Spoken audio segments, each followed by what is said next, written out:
Hello everybody, and welcome to this tutorial video that I already made once, but because it's kind of outdated now, I decided I'm going to make it again, so here we go.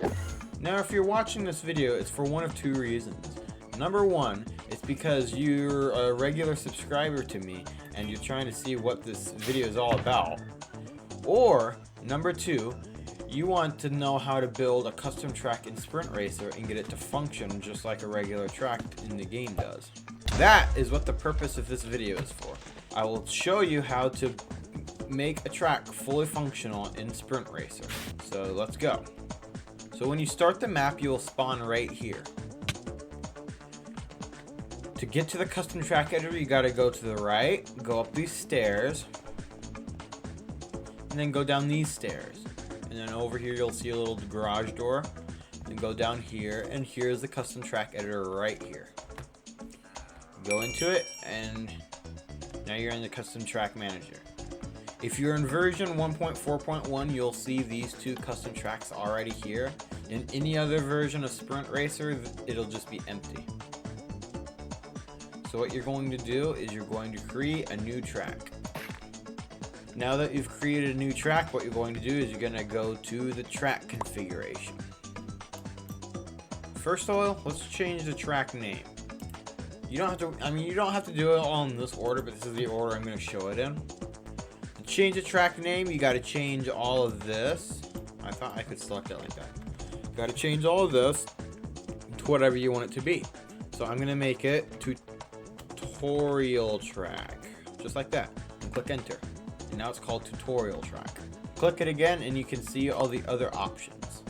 So you can change the lap count if you want. By default it's set to 3. I'm going to set it to 4 just because. Checkpoints per lap. You're probably not going to know this until you're done building the track. However, I do know how many checkpoints I'm going to have, and I'm going to have 4. So I'm going to set it to 4. If you want it to support AI, you click yes. And this tutorial will show you how to set up the AI. So if you want to set up AI, click yes. Time of day. You can change the time of day. I'm going to leave it as is. Weather, I'm also going to leave it as is, but you also got rain and thunder. Daylight cycle can be on or off. I'm going to turn it on just because. Time limit. I usually set it to 5 minutes, but it doesn't, I guess it doesn't matter just as long as you can complete the track in that amount of time. Lowest is 2 minutes. I don't know what the highest is. The highest is probably like 20 minutes or something like that. Oh, I have no idea what it is then. Music track. This is the music that'll play on the track when you play it. You probably just want to keep it at random unless you want something specific to play, especially if it's a custom music, which I will not be going into in this tutorial. You can also have it off. Preview image. You can have a custom preview image if you know how to set it up. I will also go over that at the end, towards the end I should say. So I got my Coconut Mall one right here. I'm also gonna make mine number 11,002.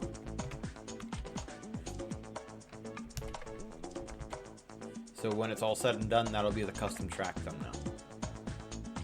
Difficulty rating. You got novice, intermediate, expert, and master. I'm gonna set mine to novice, even though it might be more of an intermediate course. I don't know, but I'm just gonna set it to novice. Gauntlet track. You're probably not gonna ever have a gauntlet track unless it's a super hard, super large track like the actual gauntlet is. And that's all it is when it comes to settings, except for coordinates. By default, it puts you at x equals 0, z equals 0. But you can find somewhere else in the world if you want, especially if you already have a track here. I'm going to put mine right here. You just click the little structure block in the middle and it'll set your coordinates. Return to custom track manager and you should be good to go. You click this structure block to warp to the track whenever you need to edit it. And obviously that's what we need to do now. Now, here you have two options. Number one, you can build the track directly in Sprint Racer. This doesn't require a WorldEdit. The second method does require WorldEdit, And that would be pasting the track from another world, which is what I'm going to do. So in just a moment, it'll be right here. Perfect. And this is the track I'm going to use. Now from here, what you're going to need to do is toggle editor mode. Drop the wool and it'll enable editor mode.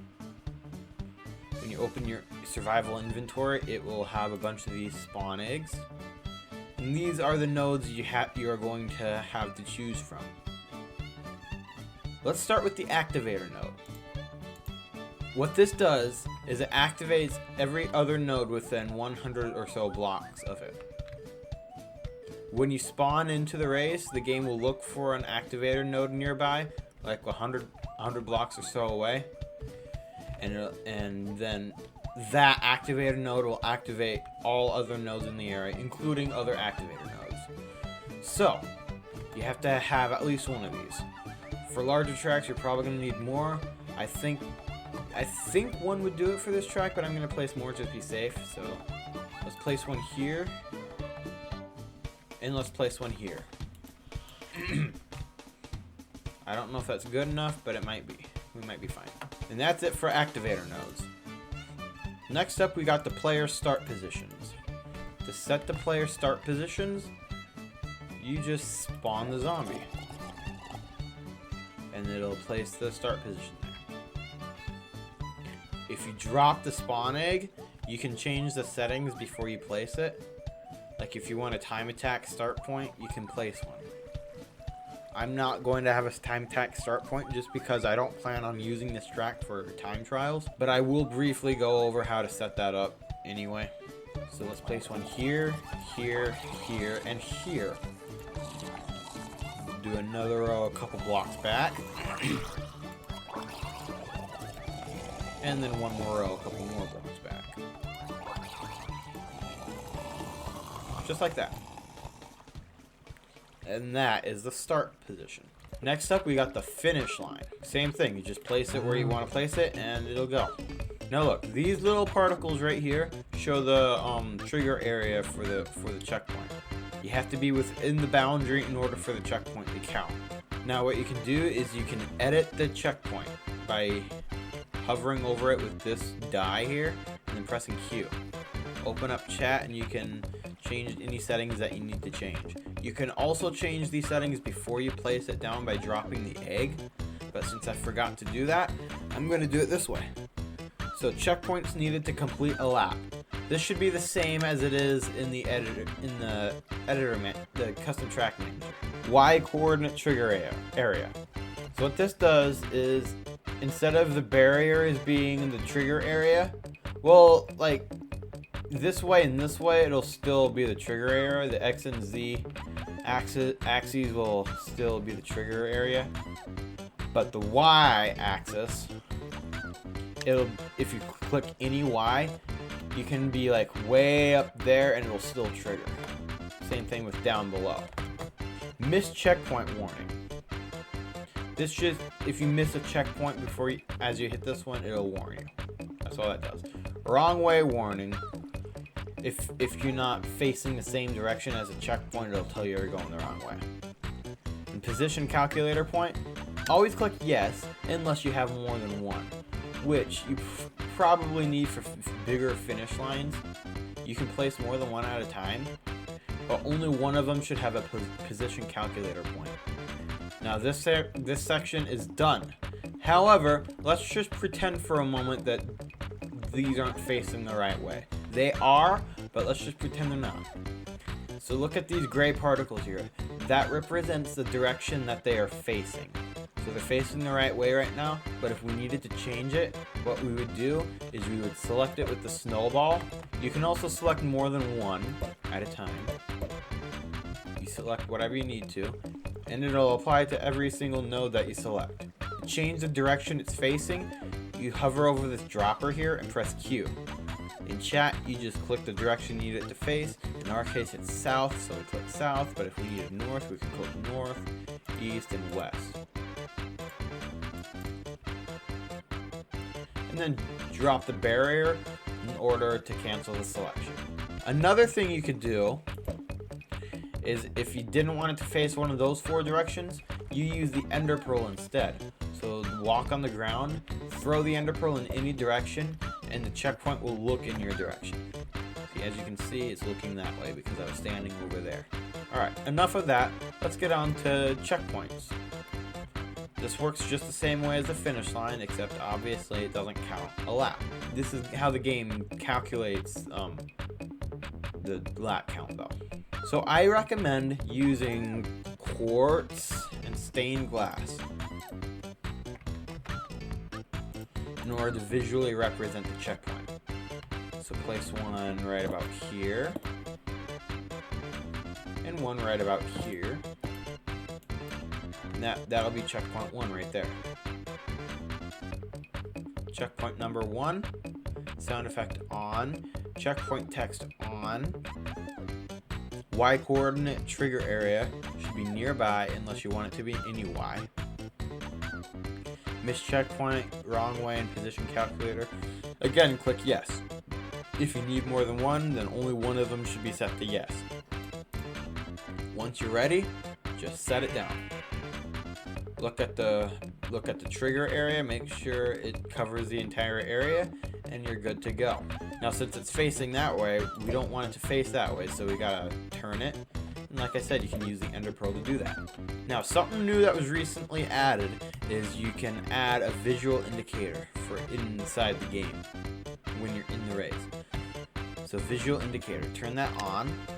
And what you're gonna do now is you're gonna stand in the first position, press F, and then you're going to stand in a second position over here, and then press F again, and that'll draw a line.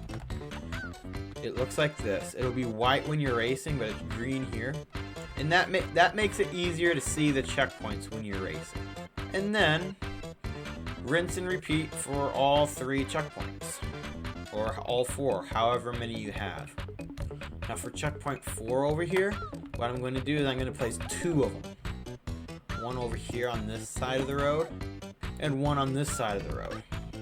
And since I'm placing 2 of them, I just do that.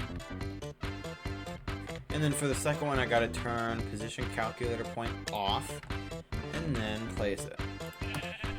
Alright, now that all 4 checkpoints are set, let me show you something. The way the game calculates the position you're in is based on the distance from the next checkpoint. So whoever's closest to the next checkpoint will be in first. Then second place is the next closest, and so on. Now because of this, the game doesn't recognize the track's actual shape. Instead, because of the checkpoint positions, it thinks the track looks something like this instead. This is not a problem, as long you just gotta keep that in mind when placing the checkpoints. Alright, the next step is item boxes. You got 2 types of item boxes here. One regular and one for 5 or more players. The regular ones will always show up. The ones for 5 or more players it's pretty self-explanatory, I would say. It only shows up if there's more than 5 players in the lobby. So let's place them. Let's place one here, one here, one here. And then let's place some 5+ item boxes here, here, here, and here. Now normally there will only be 3 boxes here. Actually, let's make it 5. But if there's more than 5 players in the room, it'll be 9. You can pretty much place those wherever you want. But there is something about the AI about them that I'll mention later on. Alright, there's not a whole lot of item boxes on this track, but oh well. Now that we're done placing item boxes, the next step is speed boosts. Now I think speed boosts should be pretty self-explanatory as to what they do. How to get them working though? You're gonna look for glazed terracotta. They've been retextured to look like this. There's a yellow one and there's a blue one. Depending on which way you're facing, the boosters will look in that direction. But if you look this way, obviously it'll look that way instead. And then you just place down a booster like that. Speed 20 is for the yellow boosters. Those are weaker than the blue boosters, which are set to 30. In place of 30 when you use the blue, or it's actually green glazed terracotta. And then you put them here, just like that.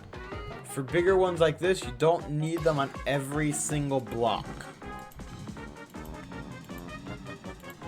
You just need them on enough of them for the game to realize that you got close enough to trigger it. Lastly, I'm going to place one here. I'll explain this one later on. Whoops, I didn't mean to place that one. To get rid of a thing you accidentally placed, just use a creeper egg. It'll blow up all nodes within the vicinity of it. But if you only want to get one of them, you just select it using the snowball. And then you can blow it up without blowing anything else up. Next up is jump boosts. This one is represented by lime glazed terracotta. Higher jumps will probably use a faster block. I guess it doesn't really matter that much, but I'm just going to use the slower block for this one. I got a jump boost panel right here. Just put it here and there you go. Again, we don't need one on every single block. Now this is jump boost 5. That's probably not going to be high enough, so we're going to need to edit it. This is probably going to be 9. So let's set it to 9 and see what happens later on. You can always change it later if it ends up wrong.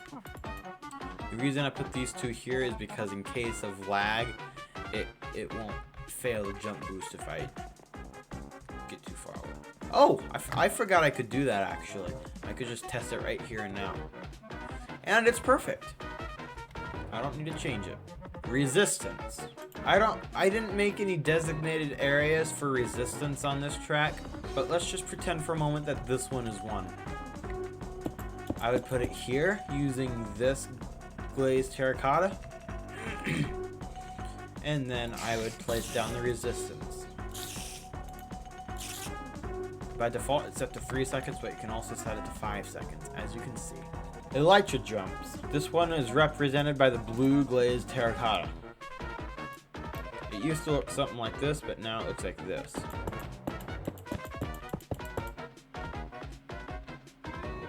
Before you place it down, drop it and make sure you have the settings that you want.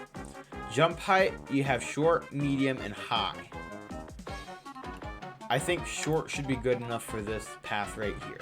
AI flight target, auto or breadcrumbs. Auto means it will automatically try to fly to the next checkpoint. Now since the next checkpoint is way over there, I doubt the AI would even reach that. So I'm going to set it to breadcrumbs instead. I'll explain breadcrumbs later on in the video. Once you've done that, just place them down. Next up, we got teleporters. Now to use a teleporter, you got multiple different channels here. I think you can go up to 25, but I only need one. Let me find the center of this area here. I believe it's about right here. Yep, okay. Teleporter source 1. This is where when you walk into this, you'll teleport somewhere else. You'll teleport to teleport destination 1 instead. Teleport destination 1 will be right over here. Just like that. You can change the direction of this if you need to. Scripted sequences are for sections like this, where you have a loop-de-loop that you need to go around. It's also used on the canon sections that are also present in some of the tracks. How you use this is you drop it, and it'll start the sequence number. Every time you drop it, it'll move on to the next number.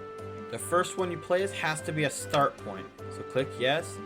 Boost required to start. If you click no, then you just run into it and it'll automatically start. But I want a boost to start it, so place it on the same block as one of these boosters here, and that is the start of this scripted sequence. Drop it again, and then click no on start point. The rest of them don't matter just yet. I now have the task of going all the way around this with these scripts. So let's go 1, first one is there, now 2, drop it 3, drop it 4, drop it 1, drop it 2. I messed that up, so I gotta replace it. I deleted the wrong one. So 1, 2, 3, 4. Okay, I think you get the idea now. Now watch as I fast forward and do all this extremely quickly.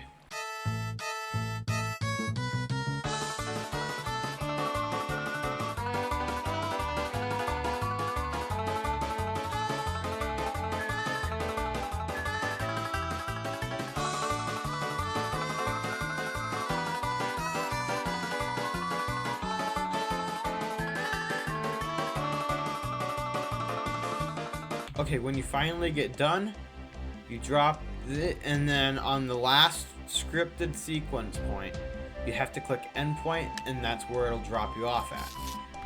And now, when I hit the booster here, it will go all the way around the ramp. Let's test it as is, just to make sure it all's in working order. Now, the AI will not work yet. All they will do is just wander around and reset every few seconds.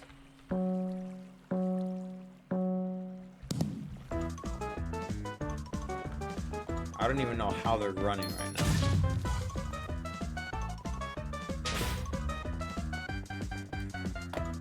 But let's just ignore that and make sure everything's working. So far, so good.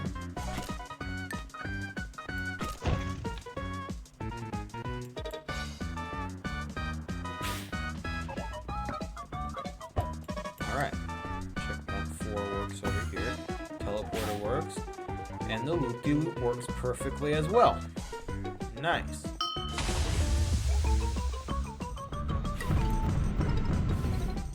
Now, I don't know why the AI are actually doing that right now. I'll have to figure that out later. Let's go over here, make sure this checkpoint also works, and it does. Nice. To exit the editor mode, you just open your inventory, click call, vote, and then end test track. Well, I have no idea where the AI we're trying to run off to. Hopefully it'll resolve itself when I put down the breadcrumbs. Speaking of which, let's go ahead and get right into that. So the way the AI work is they follow breadcrumbs. Breadcrumbs are basically the path that they all take in order to progress through their game. So let me show you how to set them up. First of all, try to place one close to the start, because when the game starts, they'll follow the closest breadcrumb to their position. AI breadcrumb 1.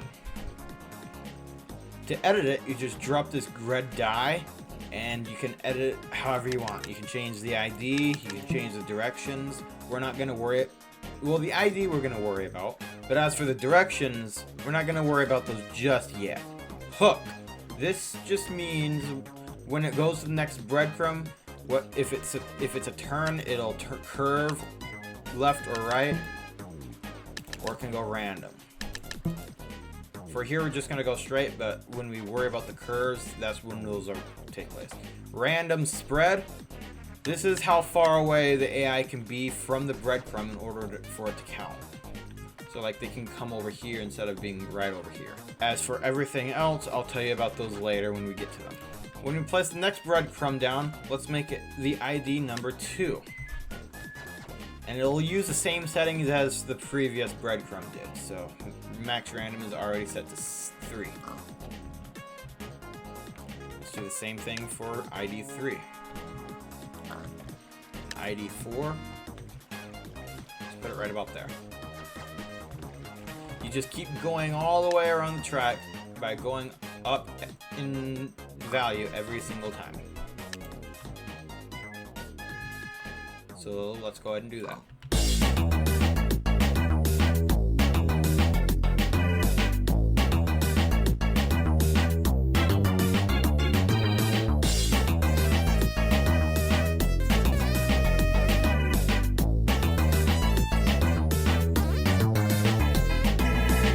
Okay, this section is where things get a little slightly complicated, not really. But because there's 2 paths here, we gotta put breadcrumbs on both sides. So, I'm at 29 right now, so let's start 30 on this side. 31 over here, 32 here, and 33 will go right here. Same thing on this side, except we start at 34 instead. 34 here, 35 here, 36 here, and 37. Actually, no, 37 doesn't have to be placed here because we got 33.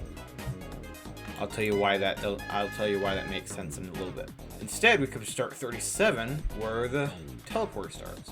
When the zombies teleport, or when the AI teleport, they'll follow the closest breadcrumb to them. So we could just put it a little bit that way. And now we continue. Now that we got all the way looped around now, we do need to do some fine tuning now. Starting here, Breadcrumbs 6. Like I said earlier, we need to change the hook to curve left. That way, they'll turn smoother. Otherwise, they'll just go straight at the next breadcrumb. Breadcrumbs 7 should be good for now. Breadcrumbs 8, we need to make the spread a little bit less. I'm gonna make it one block away. Yeah, let's make these ones curve as well. So starting here, here, whoops, I clicked the wrong thing. Here, here, and this one has to curve right, so this way. And there you go. Now, the zombies aren't gonna follow the breadcrumbs properly just yet. They'll target this one, but they won't go anywhere else because the breadcrumbs aren't connected to each other. So, the way you do that is using the breadcrumb connector. You can drop it for configuration. This is what the direction, how you'll connect them.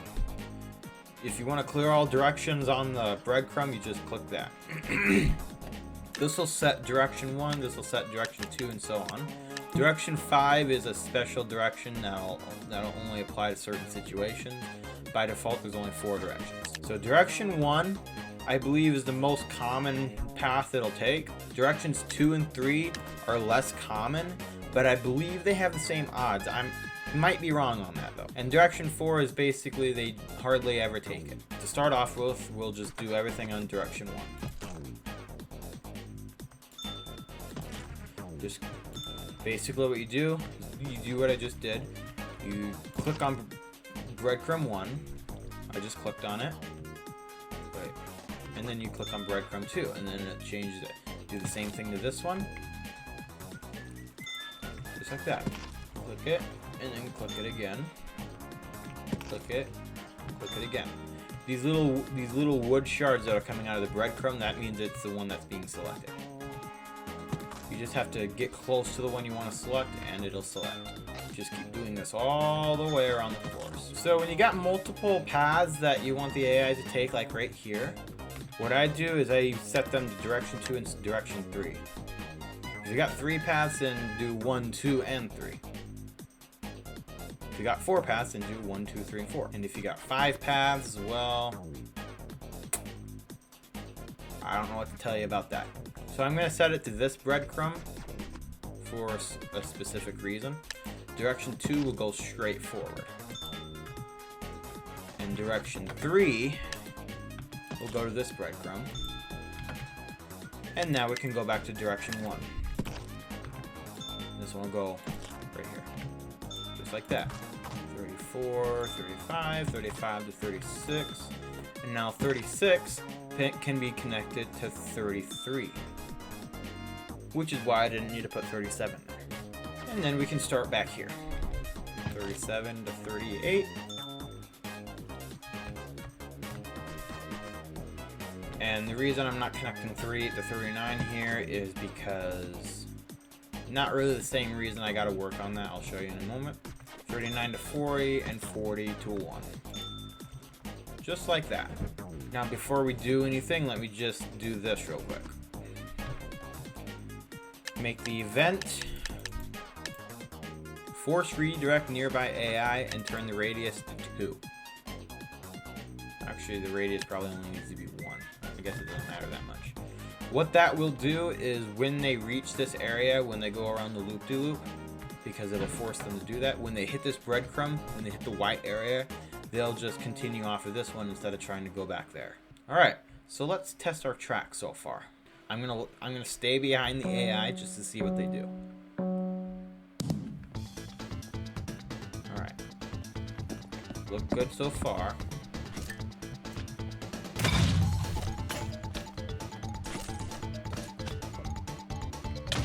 Ooh, that TNT. So far, so good. Now, right here, they're not going to jump right away. They jump because there's something in the way.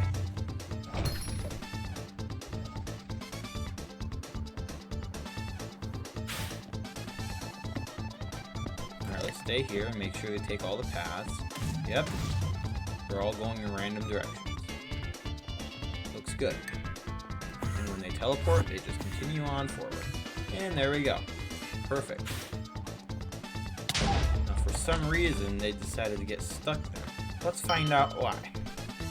What you can do is you can go into creative mode and open editor mode that way.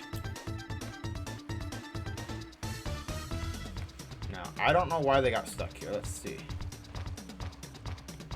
Both seem fine to me, so I don't know what happened. Weird. Maybe it was just a weird bug, I don't know. So what I'm gonna do now is I'm gonna add a few alternate paths. Okay, so I think I stopped at number 40 over there, so let's make this 41. Just click increase times 25 here, just go down to 41, just like that.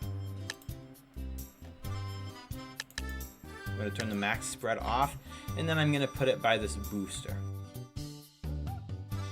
Just like that. The reason I put it off to the side of the booster instead of directly on it is because sometimes the AI may veer away from it before they actually hit the breadcrumb, even if there's no spread. This way they're guaranteed to hit the booster. So to connect it, just move this over to breadcrumb 41 and direction 1 over to, I'm going to put it at number 10. Now right here, you want to tell them that they're supposed to jump. They'll jump anyway because there's a block in their path, but you want to tell them that they're supposed to jump, so they jump right away. To do that, you just set the event force jump, and then they'll jump when they hit this breadcrumb. 24. Let me show you what's wrong here. When these AI hit the Elytra, they'll target the breadcrumb that's right here on this booster, but they won't actually hit the booster. Let me show you. See, watch these guys. That's because they fly slightly over it. Sometimes they go back to collect it, but so here's what we're gonna do.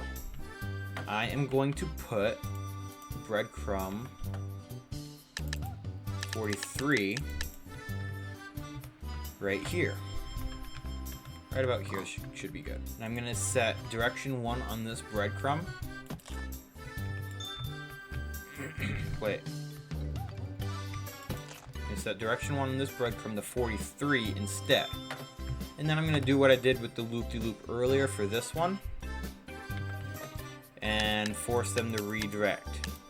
Even though they're already chasing that breadcrumb, when they hit this breadcrumb, because of the redirect, they will continue on forward instead of going backwards. So now let's see what they look like.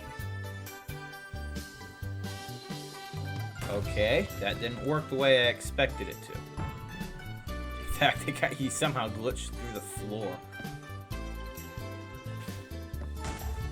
So it's a little bit too far back. So let's fix that. Actually, it could be because of this. No, there's no spread, so it can't be because of that. Okay, so here's what I do. I select a breadcrumb using the breadcrumb editor, and then I delete it. And then I'll move it this way. Maybe here is good. We'll see. That looks a little better. Don't you think? Now they're actually hitting the booster. Now what I'm also going to do is set a second direction.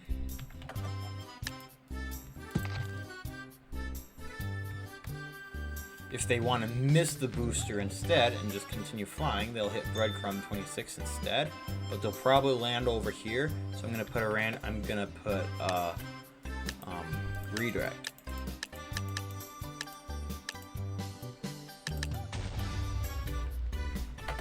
Let's make it 3. Okay. Now let's see what this looks like. Okay. Perfect. Just the way I envisioned it. So I just realized why they're getting stuck here sometimes. As you're about to see, they're probably going to get stuck here. And the reason for that is because of these item boxes up here. So the AI are programmed to chase item boxes if they're close by one. But because they can't reach these ones, they just kind of hang there for a little while. Eventually they get bored and continue on forward without it. But that's obviously a problem because they get stuck. So what you want to do is turn off AI visibility.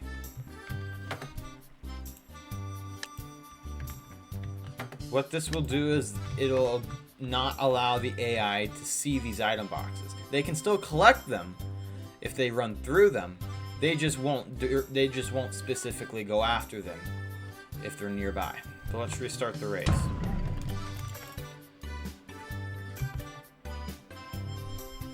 Now if you go into creative mode but don't enable editor mode, they'll still continue on forward. Otherwise they'll just stop in place and act like regular entities. Alright, let's see if they jump. They jump perfectly. Nice. We're not quite done yet. There's still more. Alright, so with most items, the AI will kind of just use them at will whenever they want. But with some of them, like jump boost, gliders, and ender pearls, they'll only use them if the breadcrumb tells them to. So to do that, what you gotta do, let's start with the jump boost. Let's set this one to use jump boost and take new route. Now let's set, what was the last breadcrumb I used? I don't remember. Let's just say 40. Let's just say 45. And let's set it. Actually, let's set it for 50, just because I don't remember for sure what the last one was. So let's put number 50 here. When they hit this breadcrumb, they will use the jump boost. When they hit this breadcrumb, let's make them jump. All right. Set this to 51, turn off the jump, and have it go here. 52 can go here. 53 can go here. And 54 doesn't need to go there. Now let's connect them using our connector tool. Now this is what direction 5 is for. For most breadcrumbs, direction 5 won't exist, but if you use alternate route paths, then that's when direction 5 will come into play. So set it to set breadcrumb 8 to chase breadcrumb 50, and it'll only do that if they have a jump boost. They'll use the jump boost here, and they'll jump here. Let's connect 50 to 51, and then so on. I just realized I needed to set this to direction 1. So now let's do this again. There we go. And breadcrumb 53 can just go ahead and go at 15. Now the odds of them actually taking the jump boost route, I don't think they're 100% likely to do it, but it is pretty close. They're most likely going to do it. Next up, we got ender pearl paths. Let's use breadcrumb 10 here. You set it to throw an ender pearl, and what you want to do is put a breadcrumb somewhere in the air. Let's use breadcrumb 60 for this one. Turn off all of this, turn down the max spread. Let's put it right, okay, so if breadcrumb 10 is right there, let's make them throw it right about here. Just put a block in the air like that, and then put it right there. Set direction 5 from 10 to 60. They will, when they reach this breadcrumb, they will throw it that way, just like that, as if you're pointing in this direction. And hopefully that means it'll land pretty close to this general area. And then when the ender pearl lands, they will chase the closest breadcrumb to their position. Alright, let's test all three of these things that I just did. Starting with, let's see if anybody has a jump boost right now. Oh, cool. That was perfect. Alright, the jump boost path works. Let's see if the ender pearl path does. Ooh, somebody threw an ender pearl. I just saw it. Okay, they went past the fence, so we gotta kind of lower it a little bit. First of all, select it using the die, and then just delete it. Just like that. And then when you place a new breadcrumb, it'll use the same settings. And that one will automatically be changed over to this one, since it's the same thing. Any ender pearls? Come on, somebody hit. Yep, there's one. And they teleported right there. Now, it's not much helpful to the AI, but it looks like it did some good, so. Alright, let's go back into creative mode and do one more thing. And that one more thing is elytra paths. So what I'm going to do is I'm going to tell them to use an elytra right here. Now, if you keep direction 5 set to auto, it will automatically go to the next checkpoint. But number one, there's trees in the way, so that probably wouldn't work anyway. And number two, I just don't want it to be that lame. So let's go ahead and set up breadcrumbs for it. Alright. I'm going to put breadcrumb 82 right about here-ish might work. Oops. 82, 83 can go right about here maybe. 84. I want to make sure this kind of I want to make sure they hit the checkpoint here. It's kind of hard to see it. And obviously the shaders don't help, but even without shaders, it's hard to see. But let's just put it right about here. 84 can go right here. And then 85. I'll put that right about here. And AI do follow the same physics roughly as human players do, so they'll, even without curves and stuff, they'll follow the right directions. So let's connect this one to 82 using direction 5, and the rest of them can be direction 1. 82, 83, 84, and 85. Now what you want to do is tell the map that these are mid-air elytra paths. And the reason you do that is because you don't want if the AI were to teleport or something and they had to reset, they won't follow these breadcrumbs even if it's closest one to them.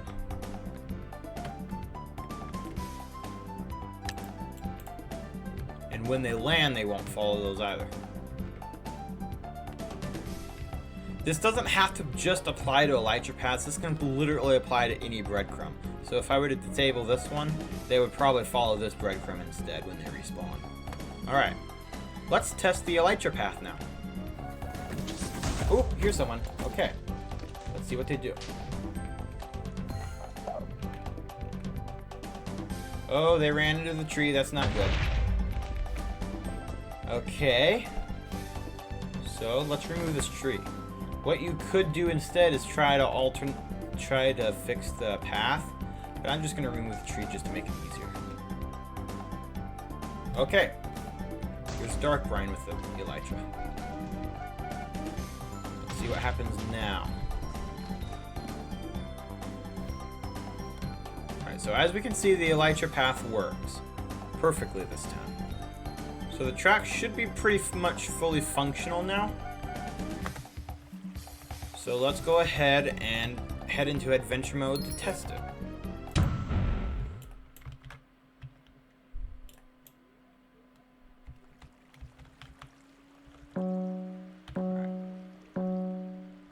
Alright, let's go.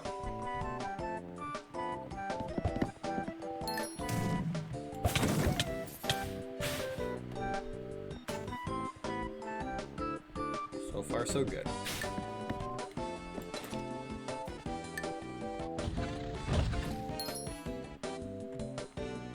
I'm gonna hit the booster here. I kind of hit the ground a little too hard now. I got stuck.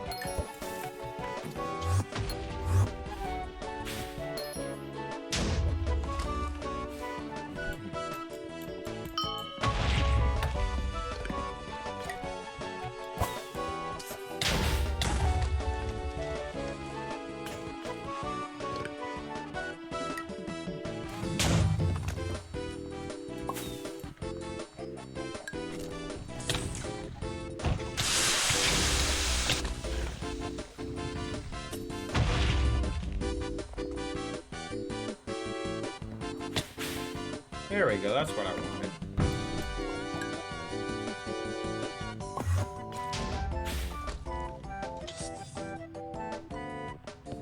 I just saw Zeta Sphere kind of jump over the fence there, which means they use the jump boost.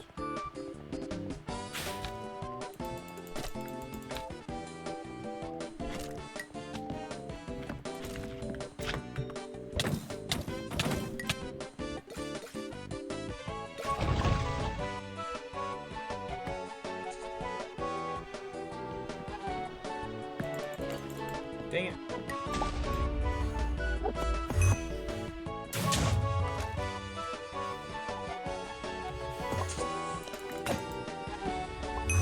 Ooh, I got an Elytra. Let's go ahead and use it here.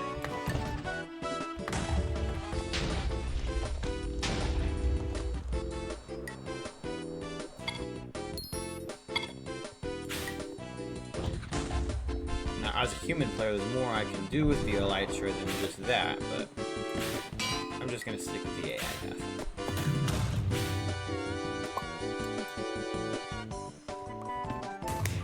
Alright, I got first. Now I did notice some of the AI kind of falling off here earlier. I don't know if that was because they were hit by an item or because the path is messed up.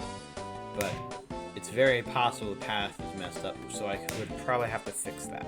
But as a tutorial, I think this is good for now. There are a few things that I didn't go over. And that is some of the breadcrumb events. So, let's go through them. Did that. Take alternate route. This is what you would use if you wanted harder difficulty AIs to take that route more often than easy difficulty AIs. I think try-hard AIs will go for it all the time, but very easy AIs will never go for it. Mega shortcut. This also applies to some of the other events, but this just means try-hard AIs will pretty much always take this path. Only try-hard AIs. It won't apply to any other difficulty. I mean, hard AI might take it every once in a while, but not very often. Switch is on, go alternate route. This is what you would use if you had a switch in your map, but I honestly don't even know how to apply switches to maps. But basically, switches just kind of alter the map a little bit to open up a new route or close one off or something.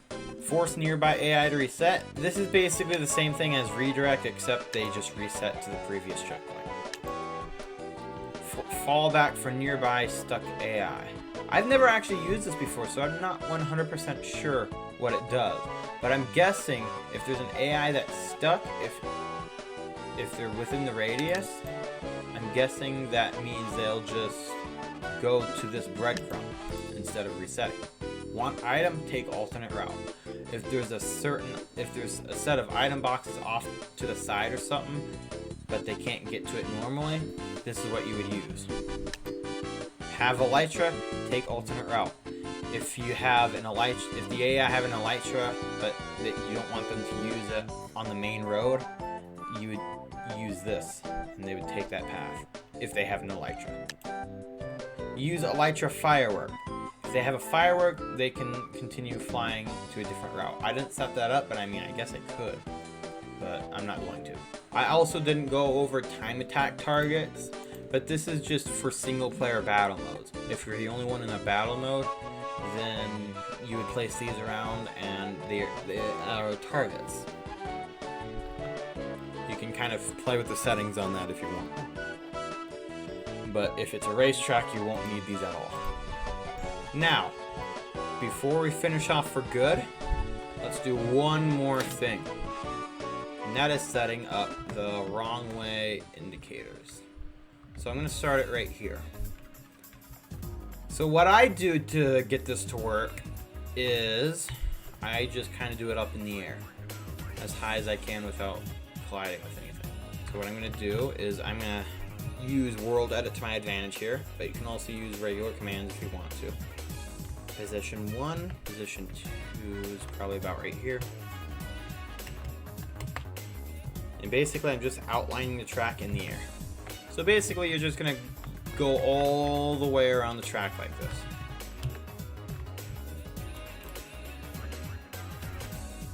So let's just go ahead and cut to the moment where I complete this. Alright, so it ain't pretty, but it'll do the job.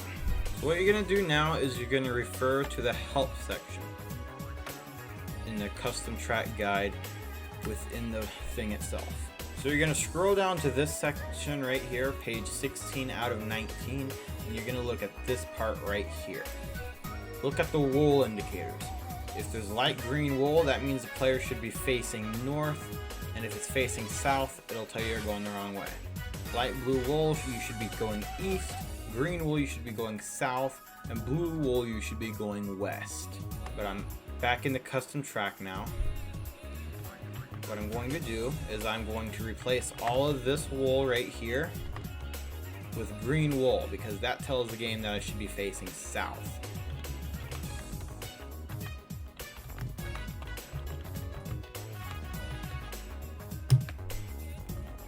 Keep doing that right up until here, just like that.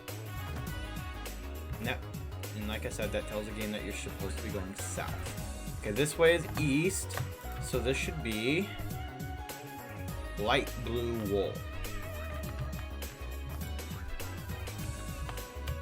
So let's make it light blue. Oh! I actually don't know how that happened. I just discovered something new, I think. That's crazy. So if you're facing north, it should be light green wool. Oh, wait. I know why I'm confused. It's lime. It's lime, actually. Okay. So some of that got covered. That's not a huge deal. Okay, we're going west now. And west is regular blue.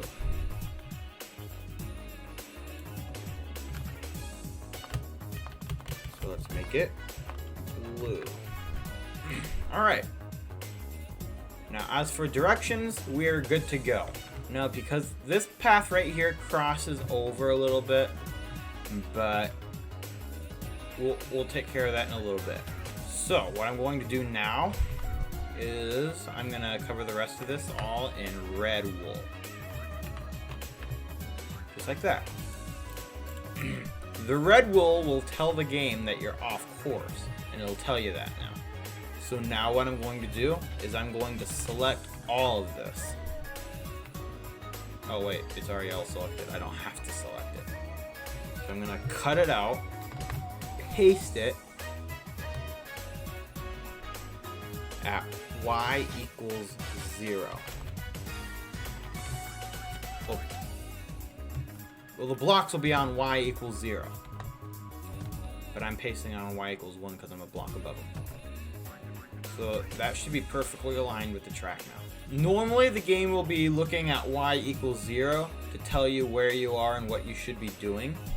But if you place blocks on y equals 1, y equals 2, y equals 3, etc., then the game will, if there are blocks on that thing other than on that level other than air, then it will look at that instead. So what I'm going to do, if you're at y, if the block is on y equals 1, then it will look at that if you're on checkpoint 1. If you haven't hit, if you're between the finish line and checkpoint 1, it'll look at y equals 1. Let me think. This is checkpoint 1 over here, checkpoint 2 is over here, checkpoint 3. So we gotta look at y equals 4. because that's the checkpoint you would be about to hit. So 1, 2, 3, and 4. Because there are blocks here now, instead of telling you that you should be going this way, it'll tell you that you should be going this way instead. Now we can also use this to tell the game that we missed a checkpoint. So how you do that is, well, you just do what you did over here. Tell the game that you should be going that way. Now, I think you use light gray wool. So let's look for light gray wool and put it in the inventory here. And then we do a little bit of that. That'll be good enough for now because it's not exactly how it is, but and then you just keep on building until you're at the next checkpoint. So now that I got this first checkpoint set up, if you're on checkpoint 0, if you had just crossed the finish line and you go over here without crossing checkpoint 1, it'll tell you that you missed a checkpoint when you're in this section. But once you go past checkpoint 2, it won't tell you that anymore. Let's do the same thing here. This will be for checkpoint 1. So again, let's go all the way around until we hit the next checkpoint. You just keep repeating that process for every checkpoint until you are done. So, when that's all said and done, you should have something that looks a little like this.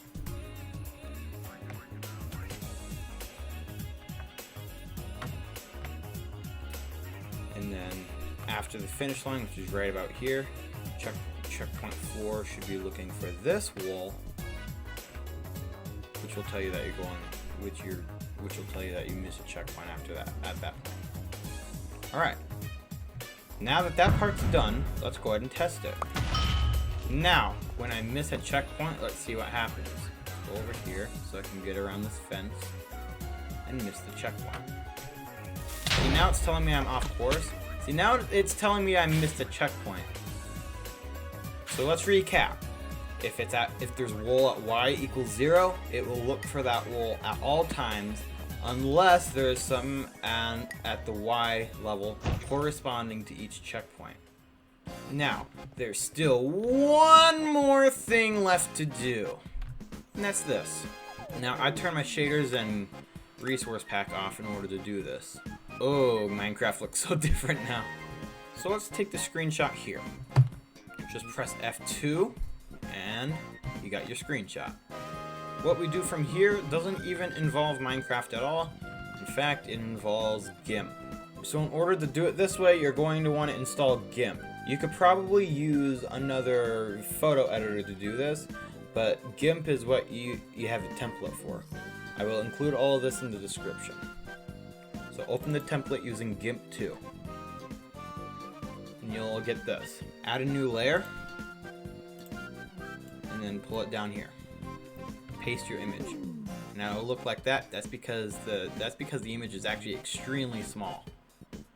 So you're going to want to kind of drag it down to size, kind of like that. The little box is what your image is going to be in. So I'm going to do something like that. I think that'll work. And then when I do that, that's what it looks like. That's normal for it to be pixelated like that. Again, it's a very tiny image. Now what you're going to do is you're going to click this one. Wait, let me deselect the thing first because this thing is stupid. Okay.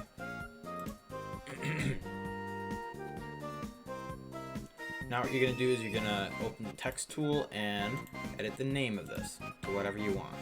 I'm going to name it tutorial track.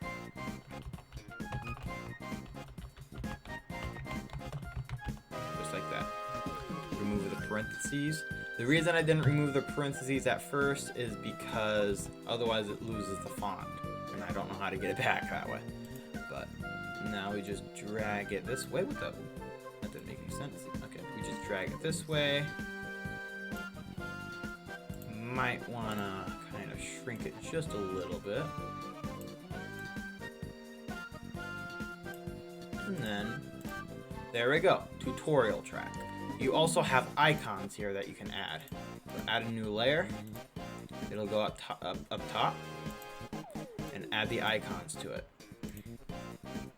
Ours is a novice track. That's what I have it set to. So set it to novice. If you have one of these other options, you just put that at the bottom, and then what you can do is just select the rest of them and then delete. And now you have your thumbnail ready.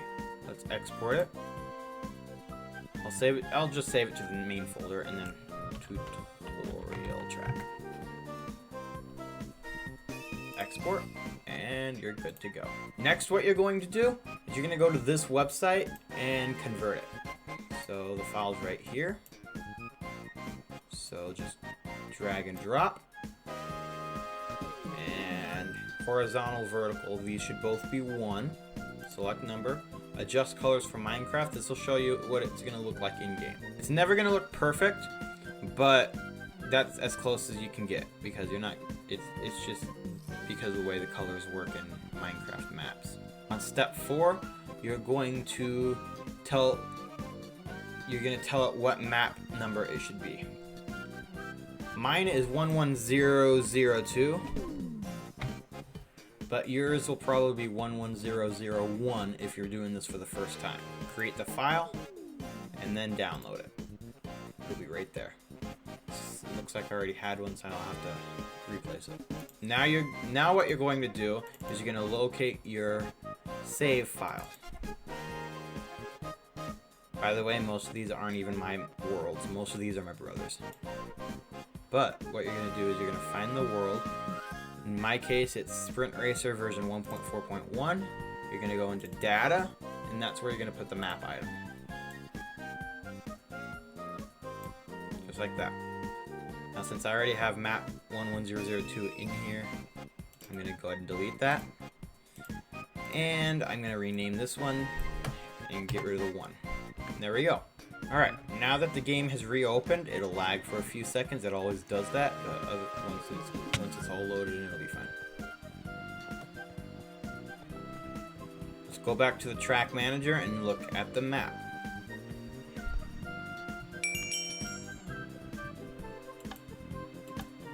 Coconut Mall, and there's our tutorial track.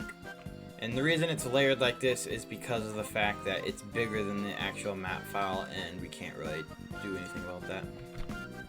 I just realized I never put one of those difficulty markers on this map. Oh well, too late. But this is done.